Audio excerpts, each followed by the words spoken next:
मित्रों, नमस्कार। मैं अनूप द्विवेदी आप सभी का हार्दिक स्वागत करता हूं अपने YouTube channel RCI the study point में। मॉडल पेपर के अंतर्गत अगला अभ्यास प्रश्न सेट है, जिसमें आप पहला प्रश्न देख रहे हैं कि तुलसीदास किसकी काव्य रचना है। तुलसीदास, देखिए ऑप्शन में है सूर्यकांत त्रिपाठी निराला, जयशंकर प्रसाद, सुमित्रा नंदन पंत और नरेश मेहता। तो उत्तर होगा ए, पंडित सूर्यकांत त्रिपाठी निराला। अगला प्रश्न है राम की शक्ति पूजा किस श्रेणी की कविता है। तो इसका उत्तर दीजिए और खुद को चेक कीजिए कि आपके कितने सही हो रहे हैं। यदि आप 115 से 20 प्रश्न करते हैं तो आपकी सफलता सुनिश्चित होगी। तो इसका सीधा उत्तर हम बता रहे हैं बी, लंबी कविता। फिर अगला प्रश्न है कला और बूढ़ा चांद के लेखक हैं। कला और बूढ़ा चांद बताएं, मैं समय दे रहा हूं। बिल्कुल बी, सुमित्रा नंदन पंत। अगला प्रश्न है निम्न में से कौन सी रचना महादेवी वर्मा की नहीं है। तो आप देख रहे हैं 3 रचनाएं हैं महादेवी वर्मा की और चौथी नहीं है, उसका नाम क्या है। चलिए मैं बताता हूं, आंगन के पार द्वार अज्ञेय की रचना है, यही आपका उत्तर होगा। आगे है जयशंकर प्रसाद की किस कृति को पहले ब्रज भाषा में तथा बाद में खड़ी बोली में रूपांतरित कर दिया गया। बताएं आप लोग। बिल्कुल प्रेम पथिक, इसका सही उत्तर है ए। फिर अगला है प्रश्न प्रकाशन वर्ष के अनुसार महादेवी वर्मा की निम्नलिखित रचनाओं का सही अनुक्रम है। तो ऑप्शन क्या होगा सही, बताएं। बिल्कुल डी उत्तर सही है। निहार, रश्मि, नीरजा और दीपशिखा, जिनके क्रमशः प्रकाशन वर्ष हैं 1930, 1932, 34 और 42। 1942। भारत दुर्दशा किसकी रचना है। तो देखिए इसका उत्तर क्या होगा, बहुत आसान प्रश्न है।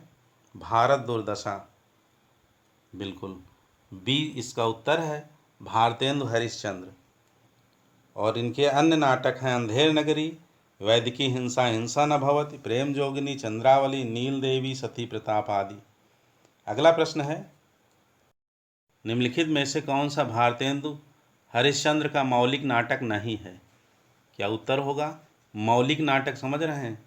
भारतेंदु हरिश्चंद्र ने मौलिक नाटकों और अनूदित नाटक दोनों नाटक लिखे हैं, रचना की है। तो इसमें मौलिक नहीं है, नहीं है ये बताना है। बिल्कुल ठीक, इसका उत्तर 8वें का डी होगा, पाखंड विडंबन। यह नाटक मूलतः संस्कृत कवि कृष्ण मिश्र का है और इसे प्रबोध चंद्रोदय नाम से हिंदी में अनुवाद किया है भारतेंदु हरिश्चंद्र ने। अगला प्रश्न इनमें से कौन सी भारतेंदु की रचना नहीं है। आप देखें ऑप्शन, वैदिकी हिंसा हिंसा न भवति, पद्मावती, विषस्य विषमौषधम, बादशाह दर्पण।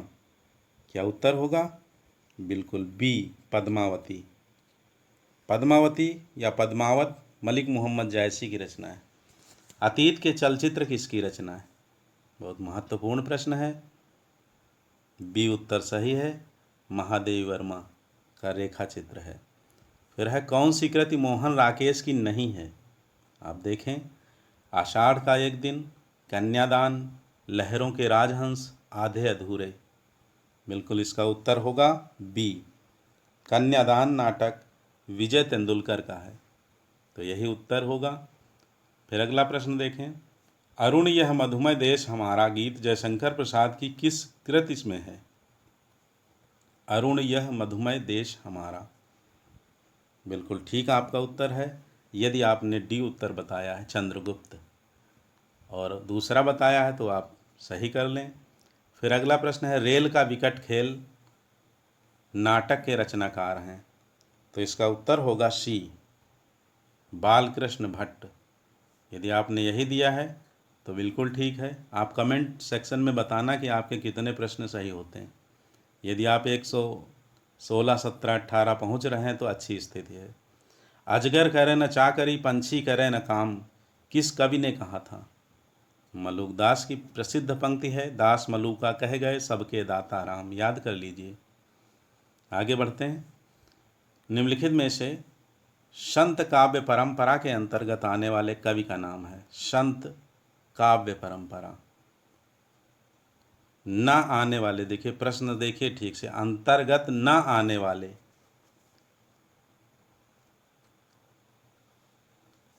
तो कौन होगा उत्तर? क्या सही है? नानक, कबीर, दादू तीनों संत काव्य परंपरा के हैं और नंददास अष्टछाप के कवि हैं। आगे बढ़ते हैं। देखिए अगला प्रश्न है, कंजूस और सोना किसकी रचना है? निसंदेह आपका उत्तर सही होगा यदि आप ए के साथ जाएंगे। निराला की है और इनकी अन्य कहानियां हैं, ये कहानी है इनकी अन्य कहानियां हैं।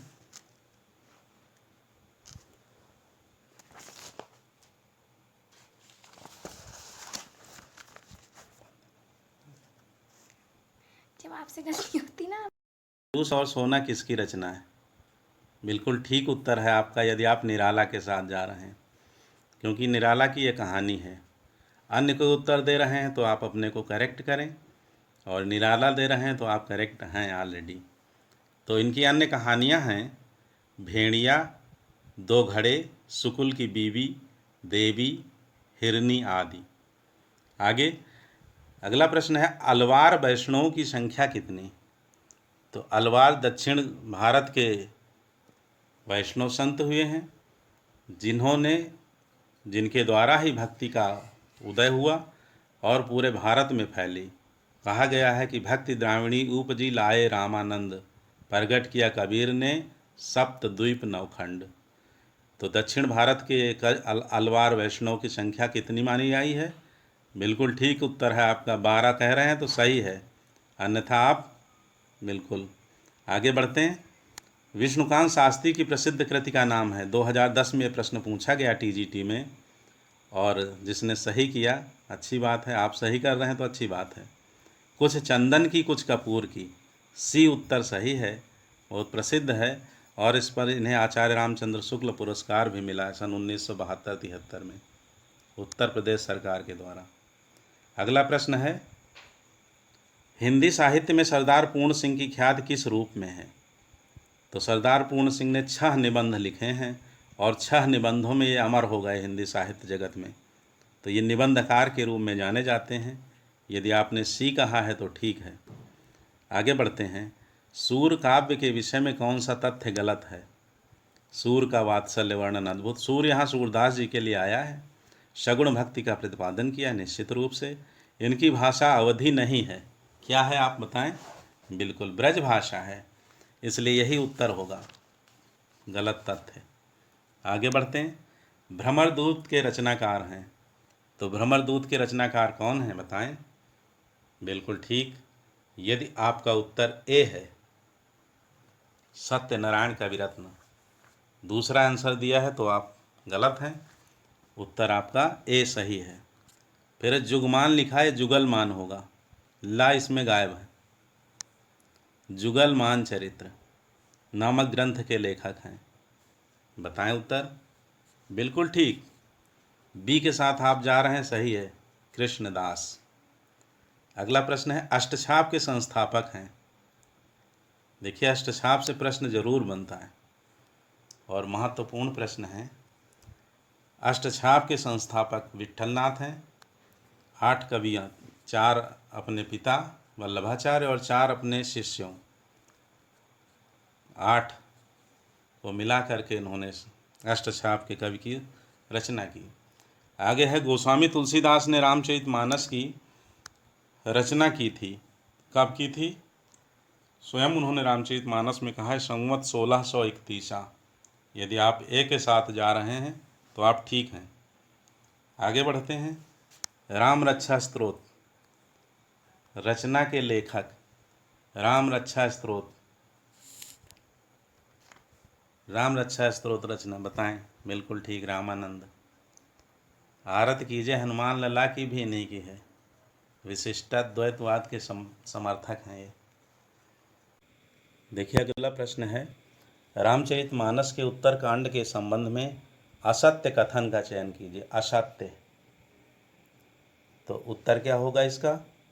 पहला देखिए ऑप्शन है, इसमें राम के लोकाश्रयी आनंद का चित्रण है। यह कवि की कालजयी रचना का समापन बिंदु है। इसमें शैव एवं वैष्णव मतों का समन्वय दृष्टिगत होता है। इस कांड में कवि ने युगीन समस्याओं का उचित तथा सर्वग्राही समाधान दिया है। बिल्कुल डी सही है, सी सही है, और यह कवि की कालजयी रचना का समापन बिंदु भी है उत्तरकांड। तो इसमें राम के लोकाश्रयी आनंद का चित्रण नहीं है, जबकि लंका कांड में इसके बिंदु मिलते हैं जब भगवान राम का राज्याभिषेक होता है। तो लोकाश्रयी आनंद का चित्रण इसमें नहीं है। आगे बढ़ते हैं। साधना की 4 अवस्थाओं शरीयत, तरीक़त, मारिफत और हकीकत का संबंध है। यहाँ क्रम उल्टा है थोड़ा सा। शरीयत, तरीक़त, हकीकत और मारिफत होना चाहिए। तो इसका संबंध सूफ़ी साधना से है, और सूफ़ी साधना में जो है सूफ़ियों का दर्शन है तसव्वुफ़। तसव्वुफ़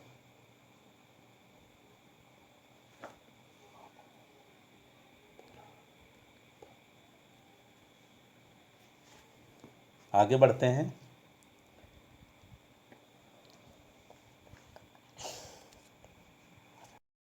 आचार्य रामचंद्र शुक्ल ने किस ग्रंथ को सूफी काव्य पद्धति का अंतिम ग्रंथ माना है? तो क्या उत्तर होगा? बिल्कुल, यदि आप डी कह रहे हैं तो सही हैं, अन्यथा अपने को करेक्ट करें। बाजे पायलिया के घुंघरू के लेखक हैं। बाजे पायलिया के घुंघरू बताएं। बिल्कुल ए उत्तर सही है, कन्हैया लाल मिश्र प्रभाकर। अगला प्रश्न है, माटी की मूर्तें की विधा है। ठीक आप कह रहे हैं, ए उत्तर सही है, संस्मरण। और यदि आप किसी अन्य उत्तर के साथ जा रहे हैं तो गलत हैं। वियोग श्रृंगार का प्रधान मुक्तक कवि है। वियोग श्रृंगार बताएं। 31 का उत्तर बिल्कुल घनानंद। क्या बात है, बहुत अच्छी तैयारी है आप लोगों की। अगला प्रश्न है, दृग उर्झत टूटत कुटुम जुरत चतुर्चित प्रीति, यह कथन किसका है? गांठ परत दुर्जन ही दई नई यह रीत, बिहारी का है। ठीक है, और अगर इसमें अलंकार पूछे तो असंगति अलंकार है, असंगति। आगे बढ़ते हैं। इनमें से किस कवि की प्रेमिका का नाम सुजान था? क्या बात है, सही उत्तर है आपका सी, घनानंद। निम्नलिखित में से कौन सा कथन असत्य है? रीतिबद्ध धारा के कवियों का लक्षण ग्रंथों की रचना की है। फिर है आगे, रीतिबद्ध धारा के कवियों को आचार्य कवि कहा जाता है। फिर है, बिहारी रीति सिद्ध धारा के प्रतिनिधि कवि हैं। और अंतिम है, केशव रीति मुक्त धारा के कवि हैं। तो आपने उत्तर खोज लिया होगा। मैं तो यही कहूँगा कि डी के साथ आप जा रहे हैं तो सही हैं। आगे बढ़ते हैं।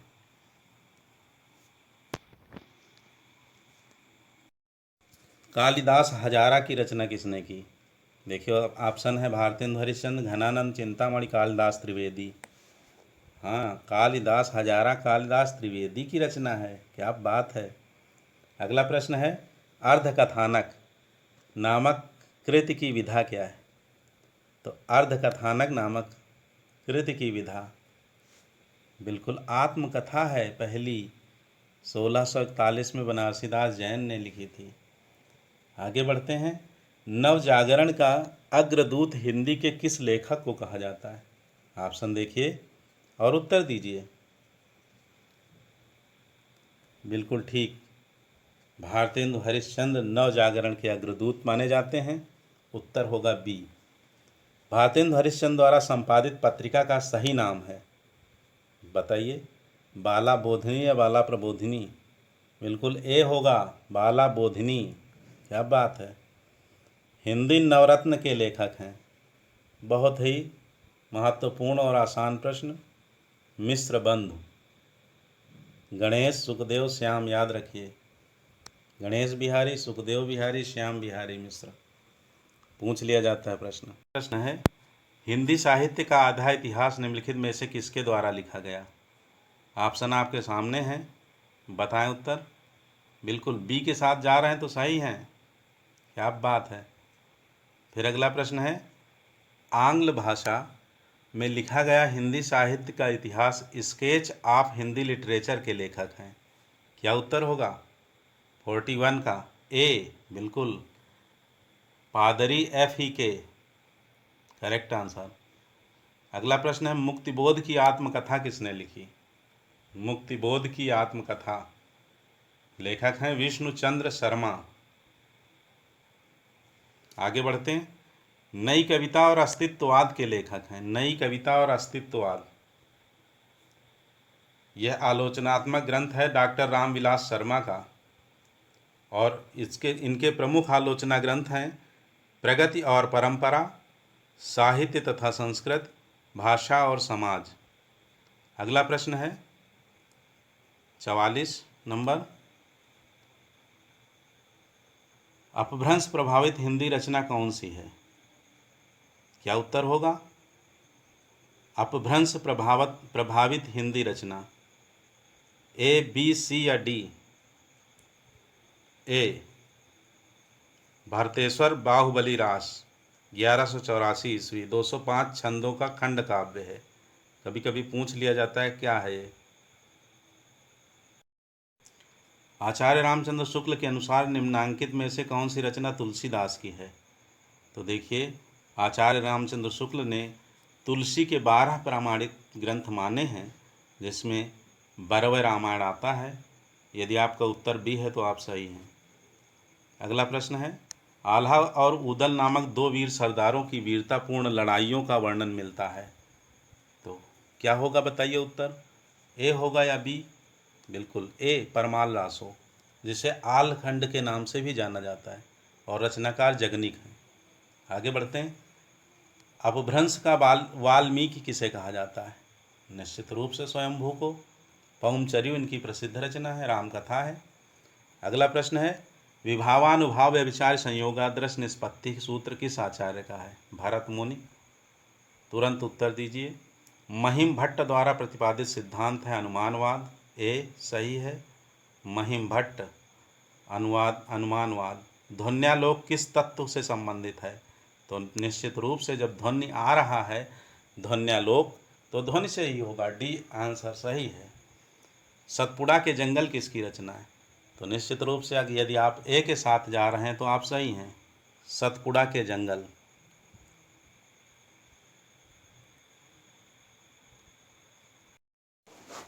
नई कविता की प्रमुख प्रवृत्ति कौन सी है? सरसता, चपलता, दृढ़ता या उन्मुक्तता? बिल्कुल ठीक हैं आप, यदि आप बी के साथ हैं। आगे बढ़ते हैं, संसद से सड़क तक की रचना किसने लिखी? संसद से सड़क तक, बताएं।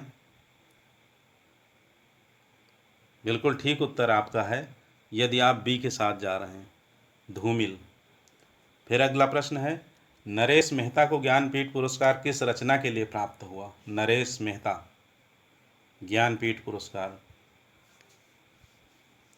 बिल्कुल संपूर्ण रचना कर्म के लिए, संपूर्ण रचना कर्म के लिए। अगला प्रश्न है, धर्मवीर भारती की काव्यकृत कनुप्रिया में किसका वर्णन है? बताएं। ए उत्तर सही है, राधा के नवीन रूप, बिल्कुल। ताई कहानी के लेखक हैं, बताइए। बिल्कुल डी उत्तर सही होगा, विश्वंभर नाथ शर्मा कौशिक। फिर अगला प्रश्न है, झबरा कुत्ता प्रेमचंद की किस कहानी का पात्र है? याद रखिए, पूस की रात। फिर अगला प्रश्न है, शिवमूर्ति की कहानी नहीं है। देखिए प्रश्न पर ध्यान दीजिए, नहीं है।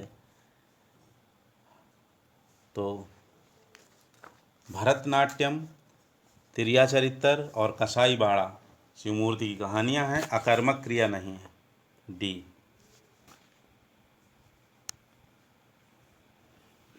अगला प्रश्न है, अरुण और मधुलिका किस कहानी के पात्र हैं? बिल्कुल सही आपने पढ़ा है। पुरस्कार। दामुल का कैदी लेखक कौन है? दामुल का कैदी प्रेमचंद की कहानी है।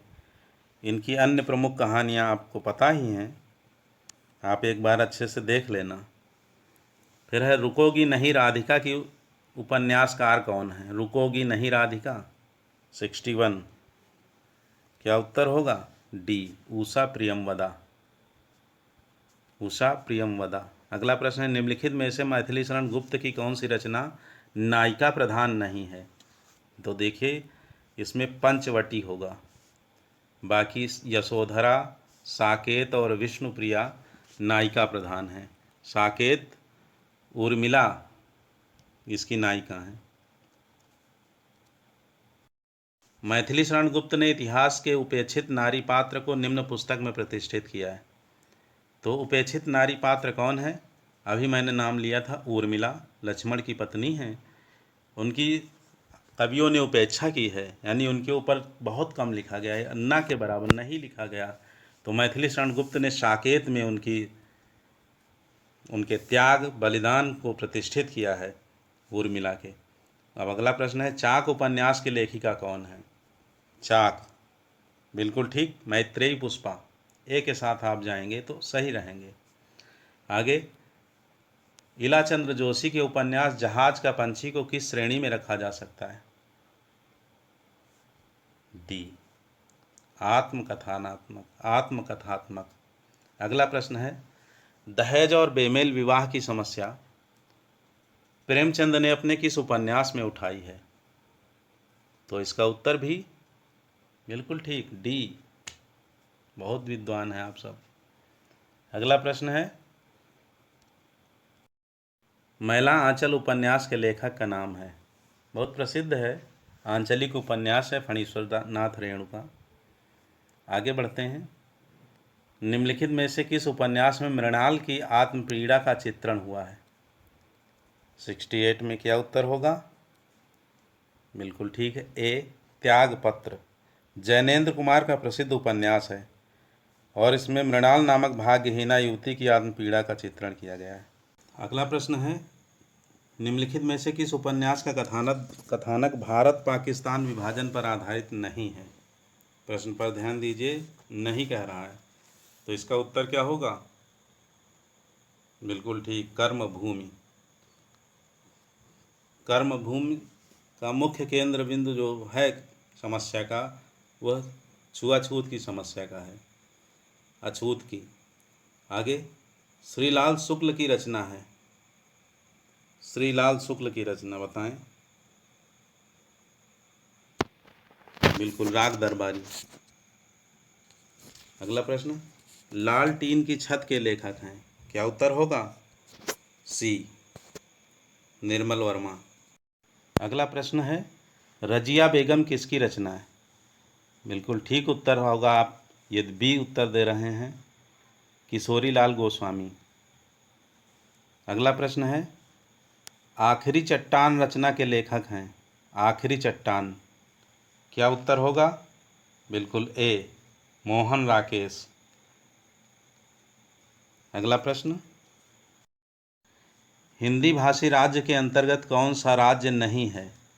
उत्तर प्रदेश, बिहार, झारखंड, महाराष्ट्र।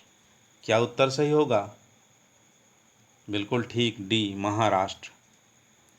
अगला प्रश्न है, संविधान के किस अनुच्छेद में हिंदी को राजभाषा तथा इसकी लिपि देवनागरी को स्वीकार किया गया है? निश्चित रूप से आपका उत्तर होगा सी। इसके अतिरिक्त कुछ दे रहे हैं तो आप अपने को सही करें।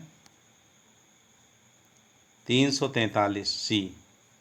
निम्नलिखित में से कौन सी बोली उत्तर प्रदेश में बोली जाती है? तो देखिए इसमें ऑप्शन है बांगरू, हाड़ौती, बुंदेली और कन्नौजी। तो इस प्रश्न में जो ऑप्शन है वो दो ऑप्शन, बुंदेली बुंदेलखंड भी उत्तर प्रदेश में ही आता है, और कन्नौजी ये भी उत्तर प्रदेश में बोली जाती है। तो बुंदेली का कुछ हिस्सा मध्य प्रदेश में भी आता है, इसलिए प्रमुखतः इसका उत्तर, जो अगर एक भाषा को चुनना हो, एक बोली को चुनना हो, तो कन्नौजी होगा। ठीक है, बुंदेलखंड में बुंदेली बोली जाती। तो सही उत्तर इसका डी होगा। बाकी बुंदेली का क्षेत्र जो है मध्य प्रदेश में भी आता है, तो इस वजह से डी के साथ जाना है आपको। कौन सी प्राचीन भाषा नहीं है? 77। कौन सी प्राचीन भाषा नहीं है? अपभ्रंश, प्राकृत, संस्कृत, पंजाबी। बिल्कुल ठीक, पंजाबी, बी। अगला प्रश्न है, पंजाब में हिंदी का प्रचार किसने किया? बिल्कुल ठीक उत्तर होगा यदि आप बी के साथ जा रहे हैं, श्रद्धाराम फुल्लौरी। अगला प्रश्न है, हिंदी भाषा में ह्रस्व स्वरों की संख्या कितनी? तो हिंदी भाषा के अंतर्गत ह्रस्व स्वर कौन कौन से हैं बताएं? बिल्कुल ठीक, 4 हैं, आ, ई, उ और री। अगर पूछा जाए कुल स्वरों की संख्या कितनी है तो आपका उत्तर होगा 13। अगर पूछा जाए हिंदी भाषा में स्वरों की संख्या कितनी है तो आपका उत्तर होगा 11। केवल पूछा जाए स्वरों की संख्या तो 11, कुल स्वरों की संख्या तो 13, और यदि जो जैसा इस प्रश्न में है कि ह्रस्व स्वरों की तो 4। आगे बढ़ते हैं, निम्न में दंत्य वर्ण कौन सा है? दंत्य, तो दंत्य वर्ण है निश्चित रूप से पहला स।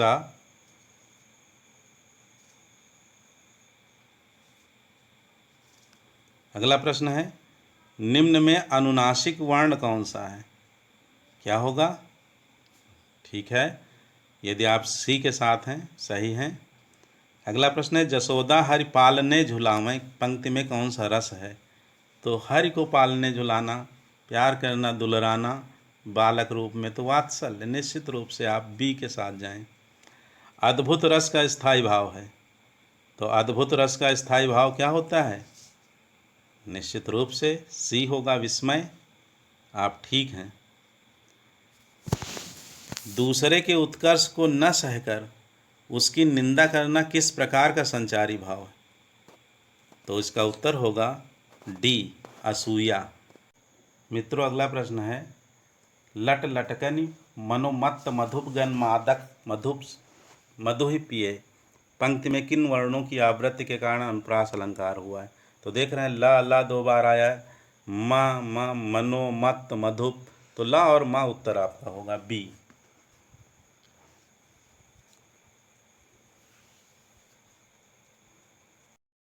नीर भरे नैना रहें तऊ न प्यास बुझाई पंक्ति में निम्नलिखित में से कौन सा अलंकार है? तो बिल्कुल सी आपका सही उत्तर है, विशेषोक्ति। जहाँ कारण के उपस्थित होने पर भी कार्य न हो वहाँ विशेषोक्ति होता है, और बिना कारण के कार्य हो विभावना होता है। आगे बढ़ते हैं, माला फेरत जुग भया गया न मन का फेर, कर का मन का डार दे मन का मन का फेर। तो इन पंक्तियों में कौन सा अलंकार है? श्लेष है, क्योंकि पहले मन का तात्पर्य है चित्त से, दूसरा मन का है माला का मोती, तीसरा मन का है हृदय का मोती यानी चिंतन और या विचार कह लीजिए। तो इस तरह से मन का में चिपके हुए अर्थ अलग अलग हैं, तो आपका उत्तर होगा श्लेष। कुंडलियाँ छंद में होता है, कुंडलियाँ, बिल्कुल ठीक, दोहा प्लस रोला पहला। सोरठा में प्रथम चरण में कितनी मात्राएं होती हैं? तो पहले और तीसरे चरण में सोरठा के 11 मात्राएं, तो उत्तर आपका बी होगा। मत गयंद में कुल कितने वर्ण होते हैं? अगला प्रश्न, मत गयंद में सी, बिल्कुल ठीक, 23 वर्ण होते हैं। अगला प्रश्न,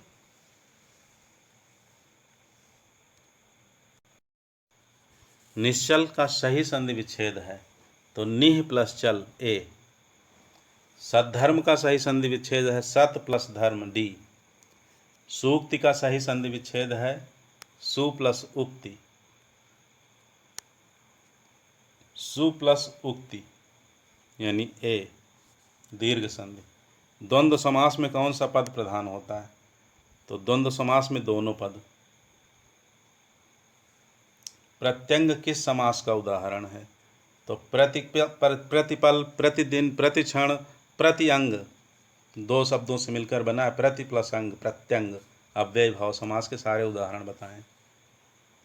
आगे, त्रिशंकु होना का उपयुक्त अर्थ है। त्रिशंकु सशरीर स्वर्ग जाना चाहते थे, तो विश्वामित्र के पास गए, कोई नहीं भेज रहा था। विश्वामित्र ने कहा ठीक हम भेजते हैं। वशिष्ठ जी ने नहीं भेजा, मैं भेज रहा हूँ। भेज दिया। ऊपर से इंद्र ने ढकेल दिया, तो नीचे आने लगे। तो विश्वामित्र ने सोचा कि मेरा अपमान हो जाएगा मेरे तपोबल का, तो उन्होंने कहा वहीं रुक जा। तो फिर वो वहीं रुक गया। तो ना इधर का रहा ना उधर का। तो क्या उत्तर इसका सही है? किसी और का न रहना, न स्वर्ग को न धरती का रहा। तो इसका उत्तर होगा बी। ये छोटी सी कहानी आपको मैंने सुनाई। आगे, भाईगति सांप छछूंदर केरी लोकोक्ति का उपयुक्त अर्थ है। क्या उत्तर होगा? बिल्कुल सही, दुविधा में होना। दुविधा में, सांप ने छछूंदर को खा तो लिया, लेकिन वो निगले या अंदर करे, या बदबू आ रही, तो दुविधा वाली स्थिति, निर्णय न कर पाना। फिर क्योंकि वो भूखा भी है और उससे बदबू भी आ रही है। अगला प्रश्न, घाट घाट का पानी पीना मुहावरे का अर्थ है। माने अनेक क्षेत्रों का अनुभव होना। बिल्कुल सीधे अर्थ मत निकालना अभिधा से। निम्नलिखित में से कौन सा शब्द तद्भव नहीं है? तो देखिए, इसमें अधर तत्सम है, बाकी दांत का दंत होगा तत्सम, आँख का अच्छ होगा, कान का कर्ण होगा। अधर आपका उत्तर। निम्नलिखित में से कौन सा शब्द तत्सम नहीं है? फिर आगे देखिए, धृष्ट, पृष्ठ, पानी, पंख। तो क्या उत्तर होगा?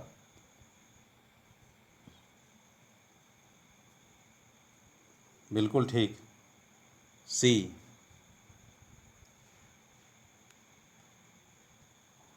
अगला शब्द, निम्नलिखित में से कौन सा शब्द तत्सम नहीं है? गायक, नायक, शावक, उपखान। उपखान, डी। आगे बढ़ते हैं।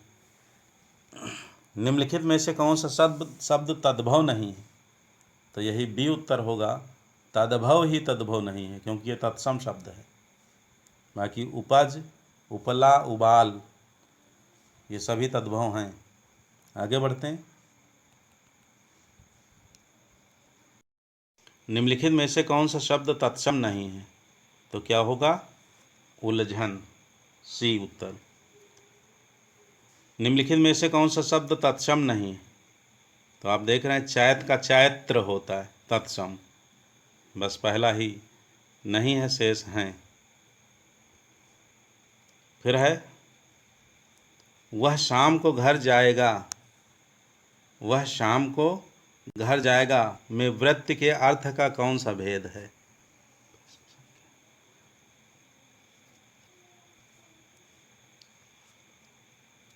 बी, निश्चयार्थ। वह भोजन बनाता है वाक्य में कौन सा पक्ष है? ए। फिर से या के द्वारा किस कारक का प्रसर्ग है? से या के द्वारा। तो कर्ता ने कर्म को करण से या के द्वारा, यानी करण कारक। वीर शब्द का स्त्रीलिंग होगा वीरांगना। अगला प्रश्न है, सर्वदा एक वचन रहने वाला शब्द कौन सा है? तो इसका उत्तर क्या होगा? बिल्कुल ठीक, यदि बी के साथ आप जा रहे हैं तो सही है। जनता सब कुछ जानती है, जैसे ये बहुवचन भी और एक वचन भी, बहुवचन में ही प्रयुक्त होता जनता। अपने जीवन पर स्वयं लिखी कथा, वाक्यांश के लिए एक शब्द होगा अपने जीवन, तो आत्मकथा, डी। फिर है, पुस्तकालय शब्द में प्रत्यय बताइए। पुस्तकीय शब्द में प्रत्यय बताइए, तो ईय प्रत्यय, सी।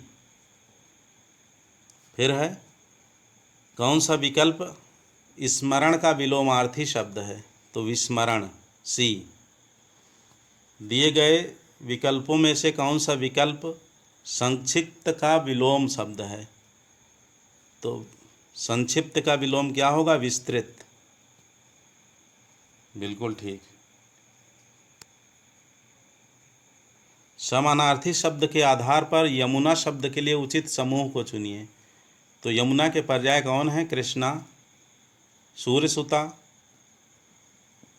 तटिनी नहीं, कालिंदी, कृष्णा और सूर्यसुता, यानी बी उत्तर सही है, क्योंकि तटिनी नदी का पर्याय होता है और तीनों पर्याय जो यमुना के हैं वो बी में हैं।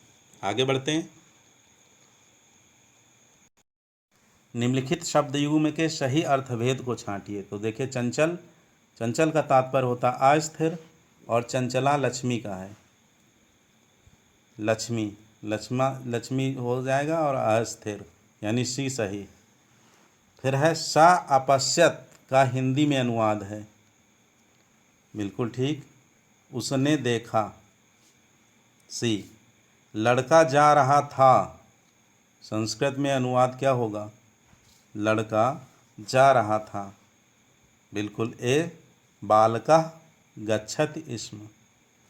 फिर देखिए अगला प्रश्न है, किरातार्जुनीयम किसकी रचना है? तो क्या होगा उत्तर 118 का? बिल्कुल ए, भारवी। अक्सर ये प्रश्न पूछ लिया जाता है कि इसका प्रमुख रस कौन सा है? तो वीर रस। कौन सा रस है? वीर रस। फिर है आत्मनेपदी धातु नहीं है, देखिए इसका उत्तर होगा डी, हु। फिर अगला प्रश्न है, महाकवि माघ की प्रसिद्धि है, तो माघे संति त्रयो गुणा, जो तीनों गुण ऊपर के हैं, उपमा, अर्थ, गौरव, पदलालित्य, ये माघ में है। माघे संति त्रयो गुणा, सूत्र याद है ना? चलिए आगे बढ़ते हैं मित्रों। अगला प्रश्न है, निम्नलिखित में से कौन सा हल संधि का उदाहरण नहीं है? तो इसका उत्तर होगा सी, शिवो वंद्या। हसिश्च सूत्र से शिवो वंद्या होगा, बाकी हल संधि के उदाहरण है। अगला प्रश्न, वद प्लस कित्वा रूप बनेगा, तो इसमें सी बनेगा उदित्वा। वद का संप्रसारण उ होकर के सेट धातु है, अतः उदित्वा सिद्ध होगा। आगे बढ़ते हैं। शुद्ध वाक्य है, तो आप देख रहे हैं परिता शब्द आया है, अभया परिता, उभया परिता, समया निक्षा हा प्रतियोगी आपी। तो इसमें द्वितीया विभक्ति होती है, इसलिए क्या उत्तर सही होगा इसका? बताएं। बिल्कुल ठीक, विद्यालयम। विद्यालय से नहीं होगा, ये तो षष्ठी में चला जाएगा। विद्यालयन भी नहीं होगा, ठीक है, तीसरा सही है सी, विद्यालयम परितः वृक्षाः सन्ति। आगे बढ़ते हैं 124।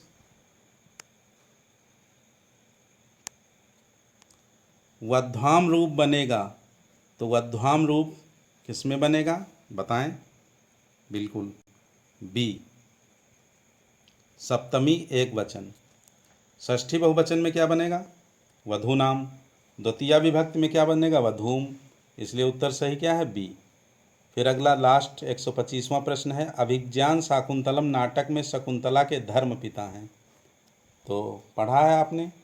बिल्कुल ठीक उत्तर आपका है, यदि आप सी के साथ जाएंगे, कर्णवरिश। शकुंतला का पालन पोषण कर्णवरिश ने किया था। तो हम आशा करते हैं कि आपको यह मॉडल सेट अच्छा लगा होगा, आपकी तैयारी और अच्छी बेहतर हुई होगी।